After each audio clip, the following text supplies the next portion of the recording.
तक और मैं हूं आपके साथ निशान चतुर्वेदी। सबसे पहले आपको इस वक्त बड़ी खबर बता दें, कीर्ति आजाद ने ट्वीट किए हैं, खतरनाक ट्वीट डीडीसीए मामले पर, वो हम आपको बताएंगे। लेकिन उससे पहले फिरोज शाह कोटला की पिच से उठा सियासी घमासान आज अदालत का रुख कर रहा है। वित्त मंत्री अरुण जेटली, मुख्यमंत्री केजरीवाल और अपनी ही पार्टी के सांसद कीर्ति आजाद समेत आपके उन तमाम सभी नेताओं के खिलाफ मानहानि का केस करेंगे जिन्होंने उन पर आरोप जड़े हैं। बदले में आप भी उनके खिलाफ भ्रष्टाचार का मुकदमा करेंगे।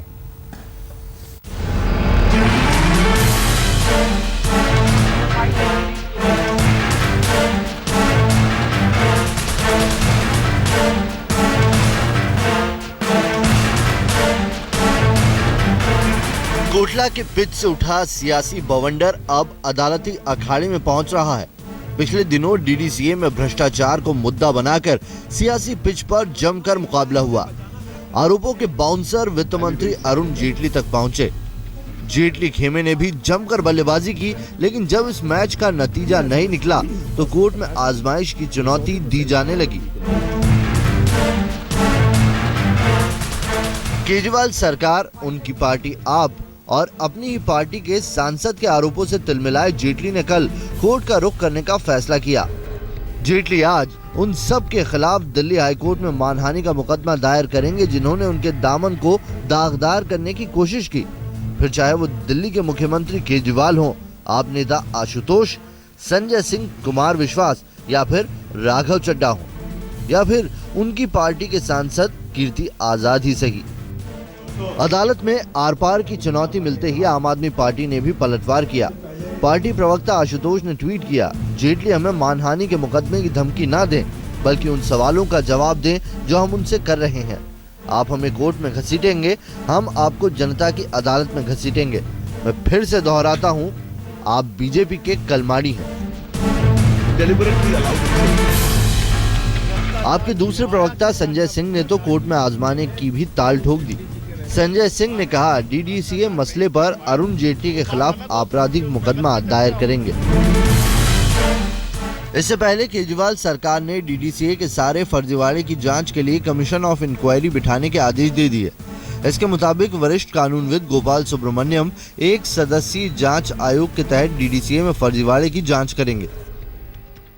कीर्ति आजाद की प्रेस कॉन्फ्रेंस के बाद मौका ना गंवाते हुए आम आदमी पार्टी ने डीडीसीए मामले में अरुण जेटली का इस्तीफा मांग लिया, तो वहीं दूसरी तरफ केजरीवाल सरकार ने डीडीसीए मामले में ही एक कमीशन बनाने की बात कही है।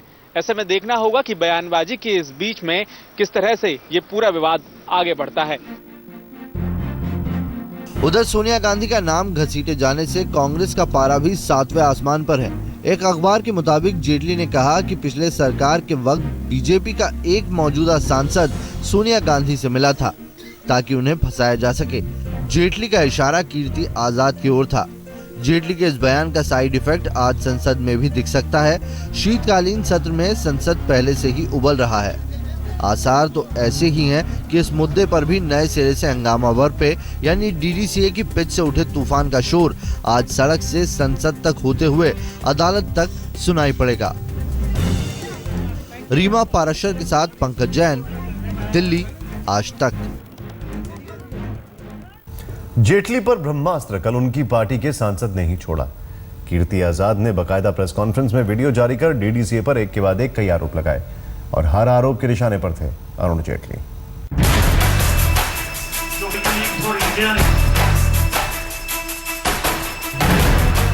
देश विदेश में हमारे हीरो है नरेंद्र मोदी जी, हम तो उनके इतने कायल हैं कि भ्रष्टाचार के खिलाफ लड़ाई लड़ रहे हैं। जुबान पर प्रधानमंत्री मोदी का नाम लेकर बीजेपी सांसद कीर्ति आजाद ने डीडीसीए यानी कि दिल्ली डिस्ट्रिक्ट क्रिकेट एसोसिएशन में भ्रष्टाचार के खुलासों की गुगली फेंकनी शुरू की तो निशाने पर खुद ब खुद सीधे वित्त मंत्री अरुण जेटली आ गए। पूर्व क्रिकेटर और मौजूदा बीजेपी सांसद क्रिकेट की जगमगाती दुनिया के पीछे का काला सच 5 हिस्सों के पैकेज में तैयार सीडी और दस्तावेजों के जरिए उधेड़ने का दावा कर रहे थे। आपने फर्जीवाड़ा किया, विंडो ड्रेसिंग की, ये जो बिल आपको दिखा है ये बिल पास किया।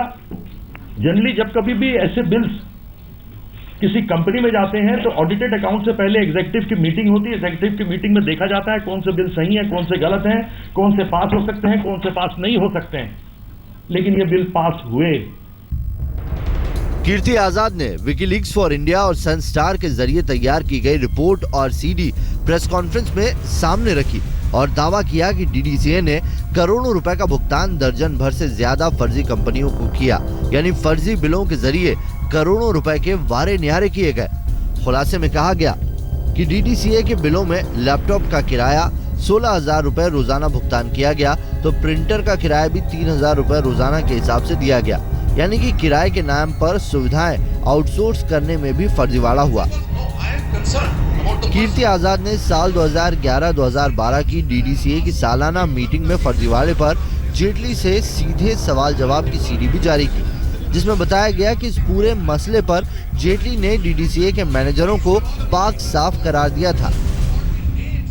You have also sent in forged fraud proxies here. Please don't use such language. I would use. You file a defamation case against me. I defy you. Well, can I answer your question, sir? There are a lot of things I've been choosing to ignore. I'll choose to ignore them. Don't ignore. Please come to the point. You have called me rubbish. इतने सालों से वहाँ पर भ्रष्टाचार हुआ है, उस भ्रष्टाचार का निष्कर्ष तो निकलना चाहिए ना। अगर केवल SFIO जाकर कहे कि यह फाइनेंशियल इरेगुलरिटी है, तो उसकी क्रिमिनल एस्पेक्ट अब सीबीआई देखेगी। आपको जो हमने फेक बिल्स दिखाया, इससे तो आपको पूरा विश्वास होगा ना इस पूरे यहाँ पर कमरे में बैठे लोगों को कि यह नकली बिल चलते थे। आजाद की फिरकी को दूसरे छोर से बिशन सिंह बेदी का साथ मिला। मैं दाद देता हूँ कीर्ति आजाद की हिम्मत की और उसके दिलेरी की, क्योंकि बहुत मेरे अपने जहन में ऐसा शायद ही कोई हिंदुस्तानी हो जो इस पड़ाव पे आके खड़ा होके बोले। कीर्ति आजाद के खुलासे के बाउंसर पर हुक करने के लिए बीजेपी की ओर से भारत के पूर्व ओपनिंग बल्लेबाज और बीजेपी नेता चेतन चौहान मैदान में उतरे। आपको बता दें कि चेतन चौहान डीडीसीए के कार्यकारी अध्यक्ष भी हैं। जेटली विवाद पर क्रिकेट जगत भी दो खेमों में बंटा दिखा। जहां कीर्ति आजाद और बेदी ने निशाना बनाया, वहीं मौजूदा क्रिकेटर जेटली के बचाव में उतर आए। टीम इंडिया के टेस्ट कैप्टन विराट कोहली ने ट्वीट किया, शुक्रगुजार हूं कि अरुण जेटली हमारे एसोसिएशन के अध्यक्ष रहे। वो हमेशा चाहते थे कि क्रिकेट में सुधार हो और खिलाड़ियों का भला हो। ईशांत शर्मा, सहवाग और गौतम गंभीर भी जेटली के लिए बल्ला थामते दिखे। जब तक मुझे लगता था, जब तक जेटली जी थे 2013 तक, जैसे मेरा उनका इंटरेक्शन रहा है उनके साथ, मुझे नहीं लगता कि ऐसा कोई करप्शन हुआ है डीडीसीए में, टू बी ऑनेस्ट। और मुझे ये भी नहीं लगता, क्योंकि जितना मेरे उनके साथ इंटरेक्शन हुआ आई थिंक उस टाइम तक डीडीसीए के अफेयर्स बहुत बेटर थे प्लेयर्स के लिए, और हर तरीके से अगर कोई भी चीज़ अगर दिल्ली में अच्छी हुई है, चाहे वो स्टेडियम हो, चाहे वो क्रिकेट के लिए फैसिलिटीज़ हो, वो तभी हुई हैं जब जेटली जी एज प्रेसिडेंट थे। सचिवालय पर छापेमारी के वक्त जेटली पर सीएम अरविंद केजरीवाल के आरोपों को तो बीजेपी ने सियासी वजहों से नकार दिया, लेकिन अब सवाल न सिर्फ क्रिकेटर की ओर से दागे गए हैं, बल्कि अहम बात यह है कि वो शख्स उनकी ही पार्टी का सांसद है। कीर्ति आजाद के सवाल अरुण जेटली की मुश्किलें बढ़ा सकते हैं। हालांकि खुलासे में ज्यादातर आरोप पुराने हैं, लेकिन अब सबूतों और पड़ताल के साथ पेश किए गए हैं। अरुण जेटली पर आरोप यही है कि जब डीडीसीए की टीम ये तमाम फर्जीवाड़े कर रही थी, तो कप्तान क्यों खामोशी से चुपचाप ये सब देखता रहा। दिल्ली से रीमा पाराशर के साथ आज तक ब्यूरो। और कीर्ति आजाद यहीं खामोश नहीं हो रहे हैं। अभी थोड़ी देर पहले कीर्ति आजाद ने 2 ट्वीट किए हैं, आपको बता दें, बल्कि थोड़ी देर पहले क्यों कहें, 11 घंटे पहले उनके ट्विटर हैंडल पे दिखाई दे रहा है, हेलो डियर, आगे लिखा है अरुण जेटली, हम पर डिफेमेशन फाइल कर रहे हो ना, प्लीज करो ना, don't take injection, don't gag freedom of speech, ये लिखा है। फिर एक और ट्वीट लिखा है, मेरा नाम क्यों हटा दिया अरुण जेटली आपने, तो मेरे लेटर्स देखे थे, मुझ पर करो ना केस, रजिस्टर्ड पोस्ट से मैंने भेजे थे। सीधे सीधे चुनौती दे रहे हैं। डीडीसीए विवाद कोई नया नहीं है। कीर्ति आजाद सालों से यह मुद्दा उठाते रहे हैं, लेकिन मामले को तूल तब मिला जब केजरीवाल के प्रधान सचिव पर सीबीआई ने रेड डाली। डीडीसीए घोटाले का जिन इस बार दिल्ली के मुख्यमंत्री अरविंद केजरीवाल के प्रधान सचिव राजेंद्र कुमार पर सीबीआई रेड के बाद निकला।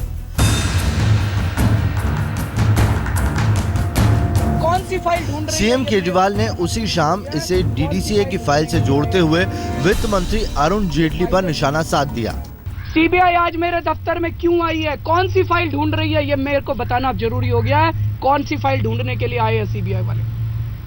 ये फाइल है डीडीसीए की फाइल, जिसके अंदर अरुण जेटली फंस रहे हैं। अरुण जेटली पिछले कई सालों से प्रेसिडेंट है डीडीसीए के, और डीडीसीए के अंदर जितना भ्रष्टाचार हुआ है अरुण जेटली के रहते हुए, उसकी मैंने जांच कमेटी बिठाई थी, उसकी रिपोर्ट आ गई है, और उसके ऊपर अब कमीशन ऑफ इंक्वायरी बैठने वाला था, जिसकी फाइल मेरे दफ्तर के अंदर है।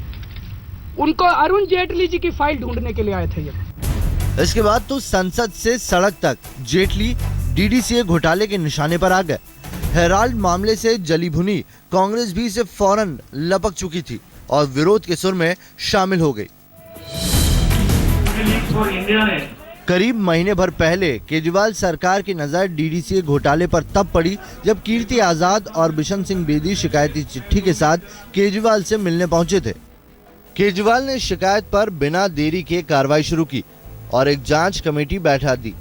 समिति में प्रिंसिपल सेक्रेटरी विजिलेंस चेतन सांघी, खेल सचिव पुण्य सलिल श्रीवास्तव और दिल्ली उच्च न्यायालय के senior standing counsellor Rahul Mehra को शामिल किया गया। समिति ने झटपट अपनी रिपोर्ट सरकार को सौंप दी। 12 नवंबर को समिति बनी और 5 दिन में इसकी रिपोर्ट भी आ गई। सूत्रों के मुताबिक दिल्ली सरकार ने जो समिति बनाई थी उसने डीडीसीए के खिलाफ कड़े कदम उठाने को कहा। डीडीसीए में पेशेवर क्रिकेटरों की नियुक्ति के लिए कहा, प्रशासनिक ढांचे को सूचना के अधिकार के तहत लाने को कहा, वित्तीय गड़बड़ियों की जांच के लिए आयोग के गठन की बात कही। मामले में आए ट्विस्ट के बाद कीर्ति आजाद के तेवर और भी तल्ख हो गए। उन्होंने 3 पहले बड़े खुलासे का ऐलान किया। खुलासे के ऐलान पर पार्टी अध्यक्ष अमित शाह ने तलब किया, लेकिन आजाद अड़े रहे और रविवार तो तय वक्त में वीडियो पेश कर एक के बाद एक घोटाले के कई दावे कर दिए। जाहिर है निगाहें डीडीसीए पर ही थीं, लेकिन निशाने पर तो जेटली ही थे। हम कोई एलिगेशन नहीं लगा, हम केवल ये कह रहे हैं कि भ्रष्टाचार हुआ है। इतने सालों से वहां पर भ्रष्टाचार हुआ है, उस भ्रष्टाचार का निष्कर्ष तो निकलना चाहिए ना। अगर केवल एसएफआईओ जाकर कहे कि यह फाइनेंशियल इरेगुलरिटी है, तो उसकी क्रिमिनल एस्पेक्ट अब सीबीआई देखेगी। हमने किसी व्यक्तिगत, उसमें तो किसी के ऊपर व्यक्तिगत रूप से आरोप नहीं लगा है एसएफआईओ की रिपोर्ट में। वो तो अब अनुसंधान का विषय है, जब सीबीआई इस पर अनुसंधान करेगी उसके बाद पता लगेगा। लेकिन आपको जो हमने फेक बिल्स दिखाया, इससे तो आपको पूरा विश्वास होगा ना इस पूरे यहाँ पर कमरे में बैठे लोगों को कि यह नकली बिल चलते थे। अरुण जेटली 1999 से 2013 तक डीडीसीए के अध्यक्ष रहे हैं। इस दौरान कोटला स्टेडियम का निर्माण किया गया। इसमें कई तरह की वित्तीय अनियमितताओं का और पक्षपात का आरोप लगा। कई पूर्व क्रिकेटर डीडीसीए के खिलाफ लंबी कानूनी लड़ाई भी लड़ रहे हैं। मामले की एसएफआईओ जांच भी की गई। 21 मार्च 2013 को एसएफआईओ ने अपनी रिपोर्ट सौंपी। जांच में टेंडर और नोटिस के आधार पर कुछ कमियां पाई गई। आज तक ब्यूरो। वक्त हो गया एक छोटी सी ब्रेक का, आप देखते रहिए आज तक।